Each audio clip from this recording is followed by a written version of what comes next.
조 바이든 대통령이 미국 이민을 쉽고 간편하도록 만드는 이민제도 개편안을 추진 중입니다.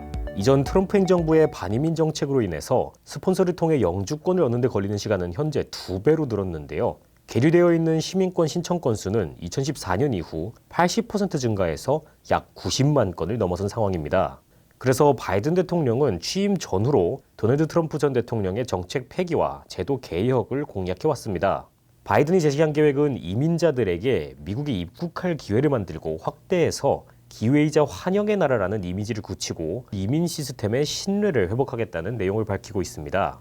보고서는 7개의 항목으로 구성되어 있고 고급 인력, 인신매매 피해자, 국외 거주자, 캐나다에서 태어난 북미 원주민, 난민, 망명 신청자, 농장 근로자와 같은 외국인들의 미국 이주를 돕는 세부 정책 제안 등이 담겨 있습니다. 특히 전문직 H-1B 비자를 통한 취업 기회를 회복하고 창업과 외국인 기업가들을 위한 새로운 이민 수단을 만들 방침입니다. 또 가정폭력의 피해자들에게 망명 자격을 얻을 수 있도록 허용하고 동성결혼이 인정되지 않는 나라들의 이민 기회를 확대하는 등 다양성을 중시하는 바이든 행정부의 방향성을 확실하게 보이고 있습니다. 국가에 일종의 기여를 하면 기회를 주는 방안도 나오는데요. 경찰 수사에 협조하거나 법정에서 증언하는 것으로 법 집행을 돕는 불법 이민자들에게 시민권 취득 기회를 주는 유비자 프로그램 또한 확대될 예정입니다. 행정면에서는 밀린 이민 신청 처리를 위해 온라인 신청과 인터뷰를 확대하고 온라인으로 신청하면 수수료를 낮춰주는 방안을 계획하고 있습니다. 한편 공화당을 비롯한 보수 진영에서는 미입국자 급증과 테러리즘 위협 등을 이유로 이민 확대 정책에 반발하고 있습니다. 특히 지난 2월 바이든 대통령은 트럼프 전 대통령의 강경 이민 정책을 되돌리는 내용의 행정명령이 서명한 후 미국과 멕시코 국경에 많은 미입국자가 몰려 바이든 행정부의 이민 정책이 시험대에 올랐습니다. 공화당의 반발로 새로운 이민 개편안은 정식 입법보다는 대통령 명령 등을 활용해서 진행할 가능성이 큰 것으로 보입니다. 그러나 정식으로 입법이 되지 않는다면 공화당 정부가 다음에 들어설 경우 다시 바뀔 수 있다는 위험 또한 지적이 되고 있습니다. 집 융자는 제가 제일 잘합니다. 표정원 융자. 한 곳에서 시작된 안정된 미래. 선우엔 선우보험. 교통사고, 상해, 크레딧 교정 전문. 캐논 법률그룹. 주택, 렌트관리, 상가 건물 전문. 이선미 부동산. 허리가 아프면 허리하세요. 초이스원 헬스센터. 크레딧 카드 빚 최대 80%까지 탕감해 드립니다. O3 컨설팅. 감동을 주는 건강한 김치. 코리아 김치. 20년의 경험과 실력. 노련함. 우리들 척추신경원. 메디케어. 오바마케어 전문. 이정숙 보험. 40여 년간 교민 여러분과 함께 성장해온 애틀란타 종합보험.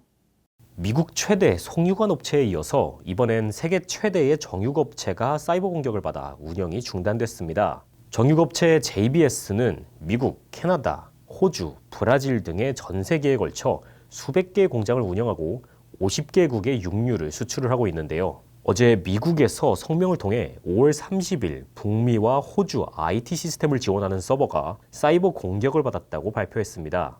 그러면서 영향을 받은 모든 시스템을 중단하고 해킹 문제를 해결 중이라고 설명했습니다. 정육 공장이 잠깐 문을 닫는 게 겉으로는 별 문제가 없을 것 같아 보이지만 생각보다 큰 파장을 불러올 수 있습니다. 정육업체 JBS는 미국에만 직원 6만 6천 명을 두고 있고 미국 전체 소, 돼지, 닭의 4분의 1을 맡아서 가공합니다.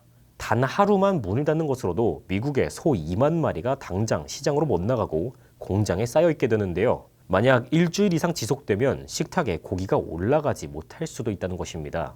FBI와 사이버보안국은 당장 수사와 지원에 나섰고 미국 농무부에서도 비상이 걸려서 다른 정육업체들에게 상황을 알렸습니다. 백악관에서도 이번 사태로 인해 미국 내 육류 공급에 영향이 갈 가능성을 알아보고 있다고 전했습니다. 이미 코로나로 인해서 고기값은 꾸준히 오르고 있던 상황이었습니다. 미 농무부 자료에 따르면 올해 소는 1에서 2%, 돼지는 2에서 3% 가격이 오를 것으로 예측되었는데 이번 사태가 지속된다면 당장 더 치솟을 가능성을 배제할 수 없습니다. 송유관 사태처럼 말입니다. 이번 공격에 앞서서 미국 동부 전역에 석유 45% 가까이를 담당하는 콜로니얼 파이프라인이 해커단체의 랜섬웨어 공격을 받으면서 휘발유 공급에 큰 차질이 생겼었죠. 기름값이 폭등하고 차들이 주유소에 멈춰서서 하루 종일 기다리고 타주에서 기름을 공수해오는 등 패닉에 빠졌었는데요. 이때 미국의 주요 인프라가 너무 허술한 게 아니냐 이러한 지적이 나오면서 소 읽고 외양간 고치기 식의 사이버 보안 강화 명령이 내려졌습니다. 하지만 이번엔 또 다른 필수 공급망인 육류업계가 해커들의 공격 대상이 되면서 사이버 보안에 대한 우려가 더욱 커지고 있습니다. 기름에 이어서 고기까지 이렇게 손쉽게 해킹 한 번으로 나라 전체가 위협을 받을 수 있는 상황이 이어지면서 현 사이버 보안의 실태가 드러나고 해커들의 다음행 선지는 어디인지에 관심이 쏠리고 있습니다.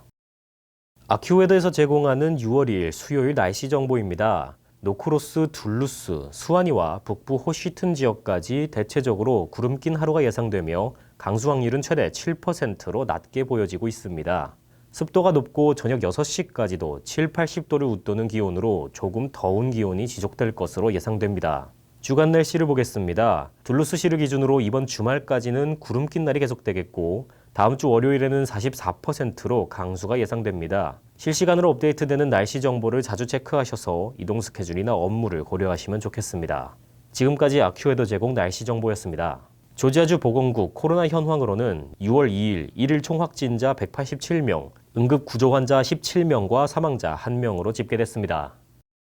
러빙엔즈 방문간호에서 간병 전문의를 모집합니다. 주 업무는 고객분들의 일상생활 보조입니다. 합법적으로 근무가 가능한 조지아 거주자분들은 모두 지원 가능합니다. 애틀란타 직업전문학교에서 2021년도 신입 학생을 모집합니다. 메디컬 어시스턴트 학과, 미디어 영상학과가 개설된 본교 입학 문의는 전화로 상담 가능합니다. 애틀란타 TV는 러빙엔즈 시니어 센터,